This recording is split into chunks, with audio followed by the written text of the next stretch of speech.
Hello everyone. आज का हमारा टॉपिक है रिकर्शन। क्योंकि ट्रिक है आगे के हर एक प्रोग्राम में रिकर्शन का बहुत ही इम्पोर्टेंट रोल रहेगा, तो इसलिए सबसे पहले ज़रूरी है कि हम रिकर्शन को अच्छी तरह से समझें। कुछ जनरल बातें हैं रिकर्शन के बारे में, आइए वो पहले जानते हैं। सबसे पहले हम स्टार्ट करेंगे रिकर्शन होता क्या है। When a function calls itself is called recursion. जब फंक्शन खुद को ही कॉल करता है उसी फंक्शन में, तब हम उसे रिकर्शन कहते हैं, और we can say recursive function. और जो फंक्शन कॉल करता है दूसरे फंक्शन को, उसको कॉलिंग फंक्शन कहते हैं, और जो फंक्शन कॉल हुआ है उसे हम कॉल्ड फंक्शन कहते हैं। तो रिकर्शन के जो भी प्रॉब्लम्स होंगे, सिंस रिकर्शन अपने ही फंक्शन को कॉल करता है, अपने आप को ही कॉल करता है, इसलिए ये बहुत ही जनरल हो जाता है कि हमारा कोड जो है वो इनफाइनाइट लूप में चला जाए। तो उससे बचने के लिए हम बेस केस लगाते हैं। बेस केस वो केस होता है जहाँ पे हमारा प्रोग्राम रिटर्न होगा और वी कैन से दैट वो स्टॉप होगा। रिकर्सिव केस, जब प्रोग्राम अपने आप को कॉल करेगा वो रिकर्सिव केस में आ जाएगा। उसके बाद हम जानेंगे कॉल स्टैक के बारे में।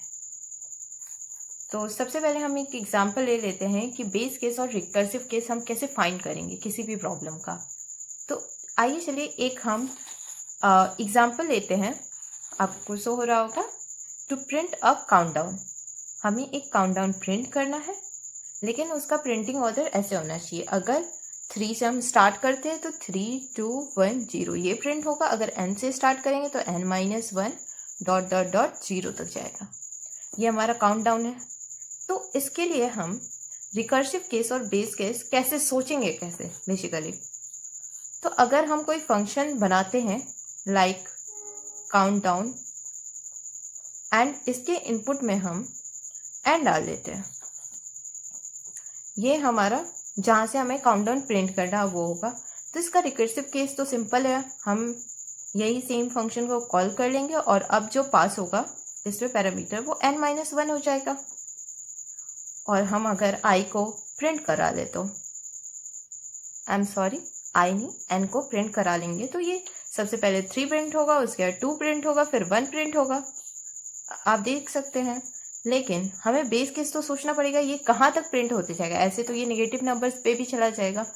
तो हमारा लास्ट 0 है, तो अगर n हमारा 0 से लेस या फिर इक्वल हो जाता है तो हमें वहाँ स्टॉप हो जाना है। तो यही हमारा बेस केस बनेगा।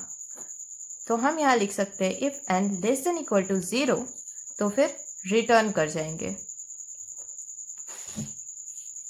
एंड एल्स में हमारा ये रिकर्सिव फंक्शन अपने आप को कॉल करेगा। तो यही प्रोग्राम मैंने यहाँ लिखा है रिकर्सिव फंक्शन के थ्रू, और इसी को मैंने यहाँ पे फॉर लूप लगा के रखा है। इसमें कोई रिकर्शन यूज नहीं हुआ है। यहाँ पे तो दोनों प्रोग्राम इजीली हो जा रहे हैं, रिकर्शन से भी और फॉर लूप से भी।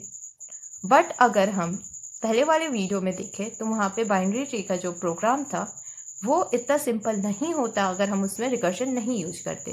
तो रिकर्शन हमारे लिए इसलिए भी ज़रूरी है ताकि हम कॉम्प्लेक्स प्रोग्राम को ईजिली सॉल्व कर सकें। अब हम एक और एग्जांपल ले लेते हैं ताकि हम और अच्छे से समझ पाए कि बेस केस और रिकर्सिव केस हम कैसे बनाएंगे। तो लेट्स से कि हमें फैक्टोरियल लेना है, एन का निकालना है। तो फैक्टोरियल होता क्या है इन मैथमेटिक लैंग्वेज हम जानना चाहे तो फैक्टोरियल एन फैक्टोरियल किसको कहते हैं, जब n इंटू n-1 ये मल्टीप्लाई होते जाए 1 इंटू 0, सॉरी 0 नहीं, यहाँ तक। तो ये हमारा फैक्टोरियल होता है। तो इसको हम कैसे, ये मल्टीप्लाई n हो रहा है, n- हो रहा है, तो हम यहाँ से देख सकते हैं कि अगर हम कोई फंक्शन इसी की तरह बनाए और उसमें n-1 पास करा दे तो ये सारे टर्म तो आ जाएंगे, लेकिन उसको लिखेंगे कैसे हम। तो फैक्टोरियल एक फंक्शन हमने लिया, उसका इंट n, यूजर ने कोई n दिया नंबर कि वहां से हमारा उसका फैक्टोरियल निकालना है। तो उसका रिकर्सिव केस क्या हो जाएगा, n मल्टीप्लाई फैक्टोरियल n-1 ये हो जाएगा, और ये रिटर्न करवाएंगे। लेकिन इसका बेस केस क्या होगा, हम जानते हैं कि 0 फैक्टोरियल हमारा 1 होता है और 1 फैक्टोरियल भी 1 होता है। तो हमारा जो मिनिमम है वो यही है कि 0 तक जाने के बाद रुक जाना चाहिए। तो हम इसी को अपना बेस केस बनाएंगे। If n double equals to 0 तो हमें रिटर्न कर दे ये 1। तो ये हमारा बेस केस हो जाएगा और एल्स पार्ट में ये होगा। तो अगर इसको आपको विजिबल नहीं हो रहा होगा, तो इफ n इक्वल टू 0 तो रिटर्न 1 और एल्स पार्ट में ये हो जाएगा। तो अब इसी प्रोग्राम को हम अच्छे से कैसे लिख सकते हैं, तो यहाँ पे मैंने इसे अच्छे से लिखा है। यहाँ जनरल केस के लिए हमने लिया है n और सेम चीज़ को यहाँ मैंने लिखा है। तो आपको अब तक आइडिया हो गया होगा कि हम बेस केस और रिकर्सिव केस कैसे निकालेंगे। अब आते हैं हमारा जो इस वीडियो लेक्चर का आखिरी जो टॉपिक हमें इसमें कवर करना है वो है कॉल स्टैक। तो कॉल स्टैक होता क्या है? कॉल स्टैक का कॉन्सेप्ट हम इसलिए जानना जरूरी है ताकि हम समझ सके कि इंटरनली रिकर्शन कैसे वर्क करता है, कंप्यूटर में रिकर्सिव प्रोग्राम इंटरनली कैसे वर्क होता है। तो थोड़ा बहुत स्टैक के बारे में हम इसमें जानते हैं। स्टैक कुछ नहीं होता है, उसमें सिर्फ जो सबसे पहले इन होगा वो सबसे लास्ट में आउट होगा। जैसे कि हम ऐसे भी समझ सकते हैं, जैसे शादी में प्लेट जो सबसे पहले रखा जाएगा उसे लोग सबसे बाद में उठाएंगे, क्योंकि सब लोग तो ऊपर से प्लेट उठाते हैं। तो जो सबसे पहले प्लेट है उसे सबसे लास्ट में उठाया जाएगा। तो वही कॉन्सेप्ट यहाँ कॉल स्टैक यानी रिकर्सिव प्रोग्राम को रन कराने के लिए यूज होता है। यहाँ पे मैंने साइड में एक स्टैक बनाया है। तो इसमें क्या होगा, जब इनिशियली हम मान लेते हैं कि n हमारा 3 है, तो अगर n 3 है तो यहाँ पे कंडीशन चेक होगी, n 0 है नहीं है तो ये रन नहीं होगा, एल्स पार्ट में जाएगा और n into n factorial n-1 run होगा। यहाँ पे फंक्शन अपने आप को कॉल होगा। तो जहाँ जितना ये पार्शियल फंक्शन, ये फंक्शन पूरा तो रन नहीं हुआ है, ये पार्ट बीच में ही हमने दूसरा फंक्शन कॉल कर दिया है, यानी इसी को कॉल कर दिया है। तो ये जितना भी कंप्लीट होगा 50%, लेट से 90%, उतना ये स्टैक में चला जाएगा। स्टैक ने इस पूरे फंक्शन के लिए मेमोरी एलोकेट कर दी और यहाँ सेव हो गया।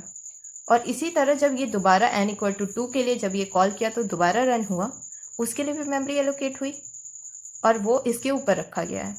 उसके बाद 1 n-1 जब 1 हुआ उसके लिए यहाँ पे 0 फैक्टोरियल जब बेस केस को मैच किया तो ये 1 रिटर्न हो गया और 1 इंटू 1 यहाँ 1 हो गया और ये 1 यहाँ ट्रांसफ़र हो जाएगा, इस रिटर्न हो जाएगा तो ये 2 हो जाएगा और यहाँ पे ये 2 इस फंक्शन यहाँ कॉल हुआ था तो यहाँ ट्रांसफ़र हो जाएगा और ये 6 हो जाएगा। तो जैसे ही ये वाला पार्ट हमारा कंप्लीट होता है तो ये पॉप हो जाता है। इट मीन्स ये स्टैक से बाहर निकल जाता है और वी कैन से दैट ये डिलीट हो जाता है पार्ट। और जब ये डिलीट होगा तो उसके बाद अपने आप ये जो सेकेंड वाला जहाँ पे प्रोग्राम रुका हुआ था वो कंप्लीट होगा। तो सबसे आखिरी प्रोग्राम जो होगा, सबसे आखिरी जो कॉल होगा वो पूरा कंप्लीट होगा, उसके बाद वाला फिर पूरा कंप्लीट होगा और जो सबसे पहले कॉल हुआ था वो सबसे लास्ट में कंप्लीट होगा। तो इसी को हम कॉल स्टैक कहते हैं। इंटरनली रिकर्शन ऐसे ही हमारा रन होता है, वी कैन से दैट, हाँ रन होता है। सो आज की लेक्चर में बस इतना ही। होप सो कि आपको रिकर्शन का कुछ आइडिया हो गया होगा। Thank you so much.